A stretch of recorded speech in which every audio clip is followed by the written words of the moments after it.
I just learned, I mean, I'm sure many of you are aware of the red clock that's in the back, but that's also our clock.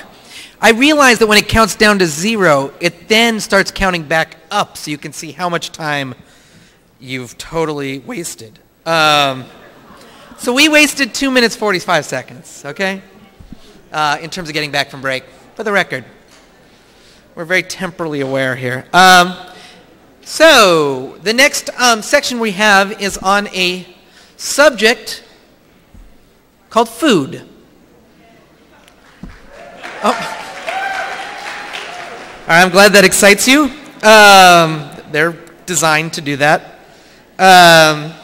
So I'll just introduce our panelists, and we'll go from there. So the keynote presenter will be Claire Pentecost, Associate Professor of Photography at the Art Institute of Chicago.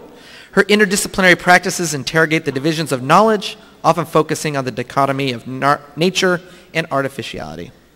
Amy Franceschetti is an artist who creates platforms for exchange and production that question and challenge social, cultural, and environmental systems. She is the founder of the collective Future Farmers and is also a 2010 Guggenheim Fellow. Agnes Dennis is an artist, distinguished scholar, and an early pioneer of the environmental and conceptual art movements.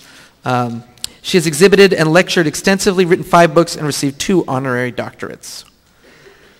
And it's not even fair to give her that little amount of intro. Incubate, the Institute for Community Understanding Between Art and the Everyday, is a Chicago-based research institute and artist residency program dedicated to alternative approaches to arts administration and funding. And finally, FEAST, yet another acronym, Funding Emerging Art with Sustainable Tactics, is a reoccurring public dinner and self-sustaining micro-grant program that uses community-driven financial support to democratically fund new and emerging artists, and they're based in the distant neighborhood reachable by the broken L train, Brooklyn. Please join me in welcoming Claire Pentecost.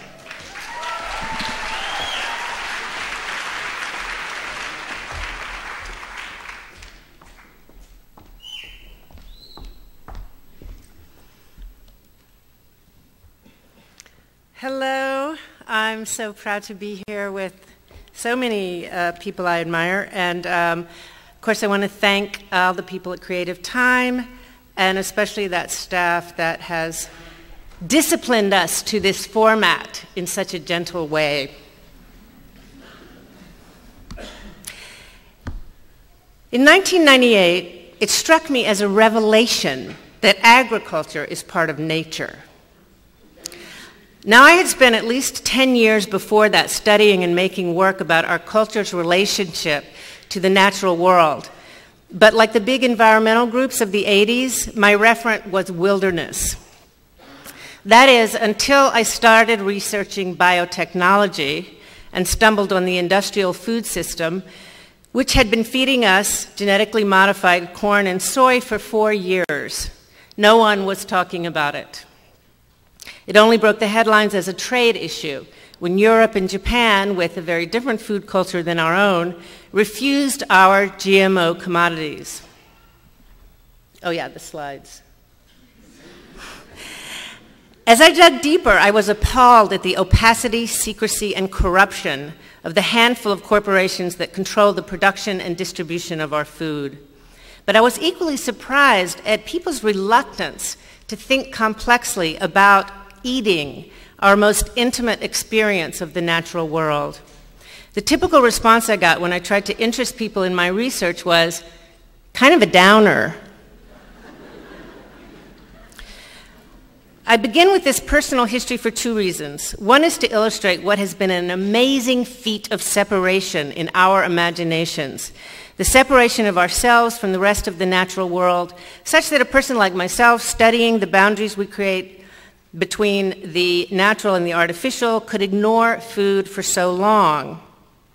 No matter how strange my story sounds today, this separation is still entrenched. It's behind such madness as thinking we can aim all kinds of lethal weapons at what we consider weeds and pests and think we aren't poisoning ourselves and our children at the same time.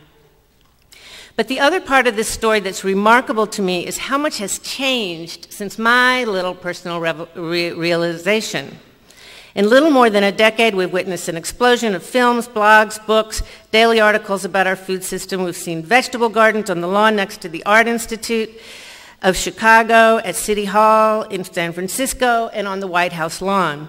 We have charismatic pundits and a new army of organic farmers, urban farmers, artist farmers, farmers markets, and we have the new vocabulary, locavore, food miles, food shed, that marks a veritable movement. And it is a movement, though often trivialized as a trend.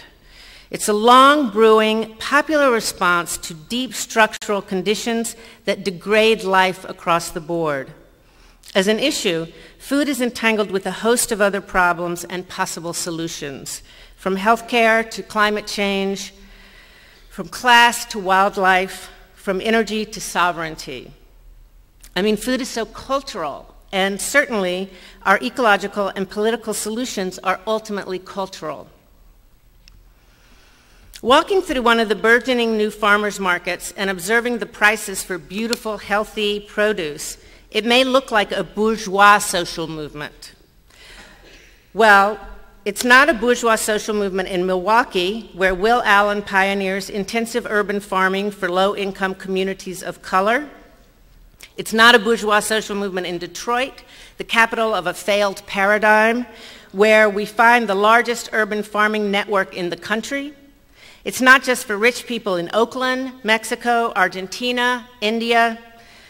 In more places than not, the food issue is a survival issue. But of course, having the middle class on board is an undeniable accelerator of change. That's a lot of us in this room, whether by birth, education, or some mysterious transformation. Because, you know, officially everyone beyond the poverty level, which is like $22,000 for a family of 4, is middle class. Well, so that's great. But the question is how inclusively we pursue our visions. How do we connect what may be perceived for some as an elective desire for change to the work of those who are fighting for their lives? We're talking about a multifaceted global movement with deep roots. Just to focus on the US, what we're creating now is what I would call the second wave of the food revolution. The first wave was in the 60s, when people in large numbers began to realize that in questions of health, environment, and economy, we are failed by the authorities charged to manage the risks of a technological society. In questions of food, health, environment, and economy, we're failed by the authorities charged to manage the risks of a technological society. In the 60s, very much like today, food as an issue was heavily freighted with critique and promise. It was felt to be the intersection of new behaviors regarding ecology, industrialization, and imperialism. One of the focal points of hope was the mandate for an organic standard of production. Witness this quote from the 1969 Whole Earth Catalog by a reviewer of the magazine Organic Gardening. "If I were a dictator determined to control the national press, Organic Gardening would be the first publication I'd squash because it's the most subversive. Organic gardeners are in the forefront of a serious effort to save the world by changing men's orientation to it, to move away from the collective, centralized, super-industrial state toward a simpler, realer, one-to-one relationship with the earth itself." What does organic look like 40 years later? Here's a chart schematizing the networks of what is now called big organic. Organic farming and the movement it was part of couldn't very well be squashed. True to the patterns of change in a capitalist, liberal democracy, it was commodified. But we didn't lose organic. We are winning organic. We are winning the mainstreaming of a production standard prohibiting the use of toxic chemicals. We lost the illusion that a less noxious production standard would change the face of agriculture under capitalism. We lost the ideal, so poignantly assured in the quote, the utopian conviction that organic would achieve an absolute revolution in the relationship between the human and the earth. Hence the second wave food revolution, which incidentally tastes better. and now has a much broader and more detailed view of all that has to change. Affordable, healthy food for all socioeconomic levels, decent labor conditions for farm workers, fair trade, a lower carbon footprint for food production and distribution, many, many things. Change is slow, lurching, and fragmented. It involves a continual refining and reevaluation of how we direct our effort. And so, with effort, we arrive at public practice. Here, too, the weeds of change have been steadily breaking up the concrete. I'm speaking of a transformation going back at least to the famous urinal, but to lend some symmetry to my presentation, I will again reference the late 60s when Jack Burnham, the critic, took stock in a prescient essay called Systems Aesthetics. The art Burnham was reviewing at the time revealed but a glimmer of what he read into it. But that reading endures to describe what we're living in art practice today. Earlier, the industrial state evolved by filling consumer needs on a piecemeal basis. The kind of product design that once produced better living precipitates vast crises in human ecology. Increasingly, products, either in art or life, become irrelevant, and a different set of needs arises. These revolve around such concerns as maintaining the biological livability of the earth, producing more accurate models of social interaction, understanding the growing symbiosis in man-machine relationships, establishing priorities for the usage and conservation of natural resources, and defining alternate patterns of education, productivity, and leisure. In the past, our technologically conceived artifacts structured living patterns. We are now in a transition from an object-oriented to a systems-oriented culture. Here, change emanates not from things, but the way things are done. The revolution in public practice that we are part of addresses our lives on a systemic level, proposing new ways to do things. We do not propose new ways of doing things only to hope that those innovations remain the province of a small, resistant subculture. With an issue like food, we want our propositions to be mainstreamed. But of course, mainstreaming can't be the measure of our movement. What we can expect from mainstreaming is that our proposals will undergo a reduction to whatever can be introduced without altering the fundamental relations of power. The corporations that intend to dictate our life choices can absorb a landslide of middle-class social movements to the degree that they translate to new marketing niches for those with disposable income. And so we push. We push our efforts to work in solidarity with those beyond our realm of privilege. Beyond the cycles of marketing are millions whom the market ignores. The real strength of the movement for food security and sustainability is the degree to which those people are creating their own systems of production and exchange. This is happening. The fulfillment of the good life has been a powerful motor of destruction in Western culture. What we are doing is nothing short of reimagining the good life from the ground up. As Burnham elucidates, the kind of product design that once produced better living precipitates vast crises in human ecology. We might say that the very concept of better living is what we're in the process of changing. At the U.S. Social Forum in Detroit this summer, I attended a session by SEDESA, a group of Mexican women creating a food sovereignty program in Guanajuato. Part of their larger analysis is an idea of buen vivir, or living well, as opposed to better living. Here I reproduce the relevant slide directly from their presentation. Living better, better living. Under the logic of the neoliberal system, the humanity is sunk in living better. This form of living implies to make more money, to have more power, more fame, more things than the other. Living better means the limitless progress, the unconscious consumption. It urges the material accumulation and it induces to the competition. Buen vivir. To live well is the life in fullness. To know how to live in harmony and balance, in harmony with the cycles of the Mother Earth, the cosmos, the life and history, and in balance with all forms of existence in permanent respect. Oh, I can slow down. Boy, I thought I didn't have any minutes. That's what it's about, isn't it? Slowing down a little bit. To know how to live, and soon how to coexist, It is not possible to be living well if the others live badly or if the Mother Nature is damaged. To live well means to include, understand that the deterioration of a species is the deterioration of all.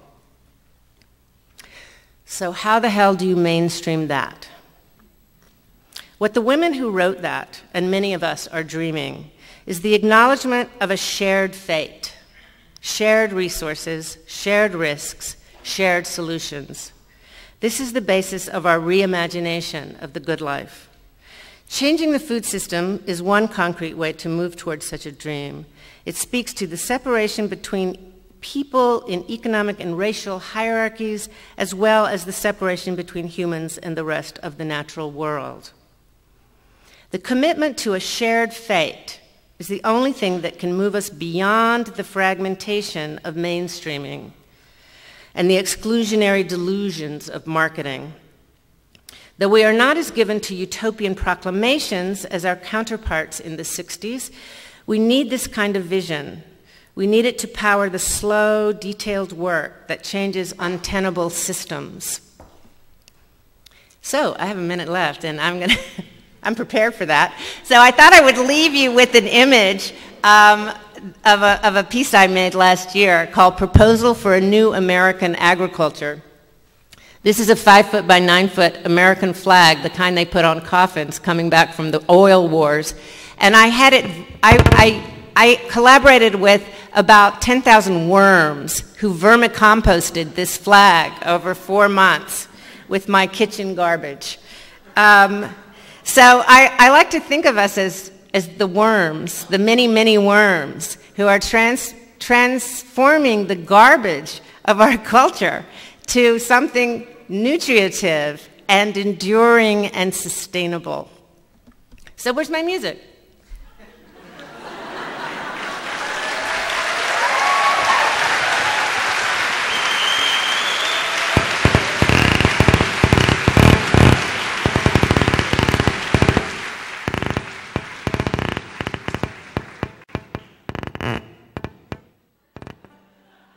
That's awesome. Hey, 10 seconds and counting.